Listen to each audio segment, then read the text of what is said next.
overheated, so the feet even swelled up more.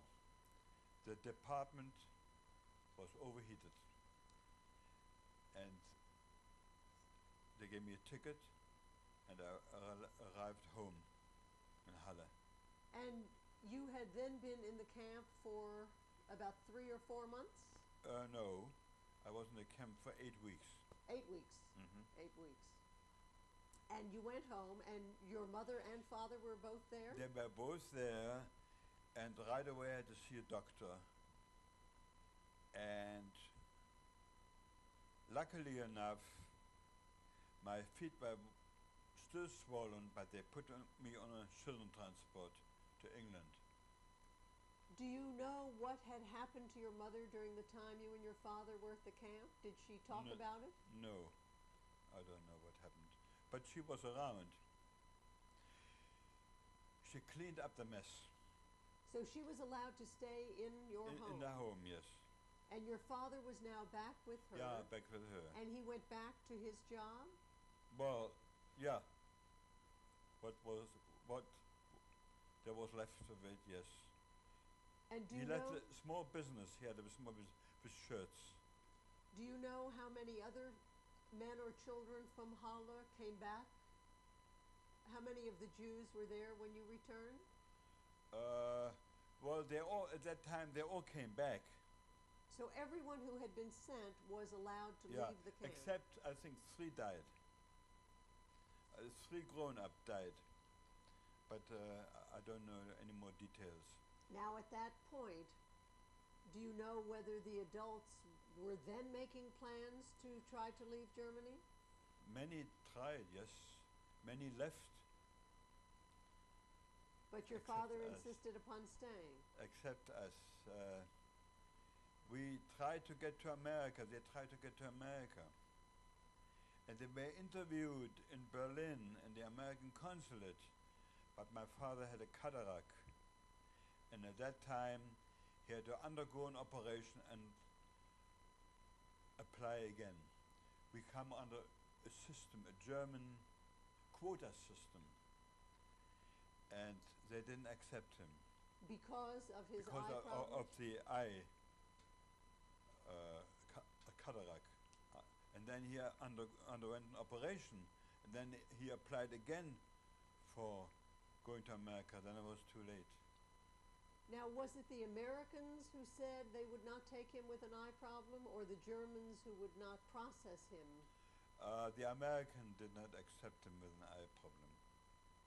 So you knew other people who did leave for America? Not America, other countries, Other countries. Yes. Now, who arranged for you to go to England? It was an English-Jewish transport committee who arranged for children to immigrate at that time to England. And they paid a certain amount for each child to the German government to have us released and come to England. So this was legal because they paid. At that time it for was each legal, yes. person. How many It was actually illegal. Who would pay money for us to come to England? But was this done with the knowledge of the German government? Knowledge of the German government, So yes. it wasn't someone taking a bribe and letting Right, it happen. right. But the German government was taking the money Well, and they're encouraging. taking the money, sure. How did you travel? We went on a boat with many children together. What ages? Very young. They come from 10 to 10 to 20, I think. And we were sent to Dovercote, holiday camp near Harwich. And we put there in a camp. And we had kosher food and Boys and girls together? boys and girls together, yes. We were put in huts. Did any adults travel with you? Only the supervisors, no, none.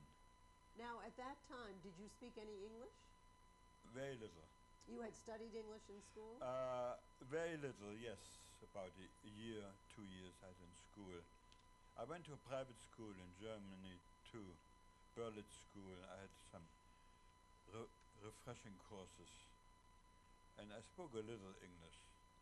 And most of the other children, did any of them, or did many of them speak English? Some spoke fairly good English, yes, because they were young. Yes. The younger ones always speak better English than the older ones. And did the people who were helping you, the supervisors, did they speak German or English? They spoke in German. And after the camp, I went to an English family. They were Jews, and I had to scrub the stone steps. It's a very, very arrogant Jewish family. This was in England or in Germany? In England. In England. And I was put on a household as a gardener. And all right, before you get, let's talk about what happened as you arrived in England. yeah. You all arrived, and what happened? Was everyone sent to live in different families? Yeah, everybody was sent to different families, yes. Were there other children in the family where you lived? No. They had one, at that time, no. Do you remember the name of the family? You mean the family Where you were the gardener? the gardener, Levi. Levi. They had one grown-up son, yes. Do you remember the man's first name? No. So you were sent to live with the family, and they treated you like a servant.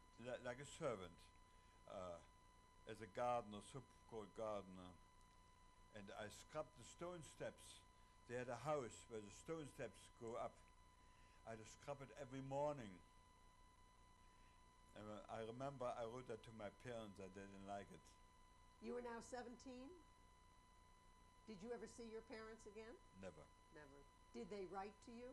Yes, I had the letters here. For how long did they write? Up to the last letter was May 25. They were deported according to the Jewish Gemeinde, to the Jews in Germany. They were deported on May 30, 1942. 1942. So you arrived in England in 1939. And so from 1939 to 1942, you heard from them. Yes. Did they talk much about what was happening? They couldn't because it was all censored. They talked about the weather. They talked about how happy they would be to be here. So it was just that they wanted you to hear from them. And did you ever see any of the other children who had come across on the kinder transport with you? No. Once you went to work at that family's home, you stayed there? How long were you there? I would say 6 to 8 weeks. And did you learn more English? I picked up a little bit Yes. English. When you are with English-speaking people, you learn faster Yes. English. And did you read any newspapers? Did you hear the news? You had the English, you have the Times, very prominent, and then you have the English Herald, whatever, Daily Sketch I read, Daily Tribute, all these papers. What was your opinion of how much the British understood about what was happening in Germany? They were very badly informed what's going on in Germany. In fact, some of people didn't even know what was happening. How were you treated? Were you ever allowed to go out from this home, from the Levy Yeah, home? I went to a movie once in a while, yes. Did the people in the town treat you well? Well, I was living in London, Yes. so it's a big town. They hardly knew me, you know. Other than that, I had no hair, so they expected me to come from a camp. I see. My hair was shorn twice, on the way in and on the way out. And so, knowing that, did they treat you nicely? They treated me with respect. They and did. English, They yeah. did. But still, you felt the British didn't understand what No, was going on. absolutely not. They were very ignorant. Did you think they cared about what was going on? No, they didn't. They didn't care much. They didn't at that time think they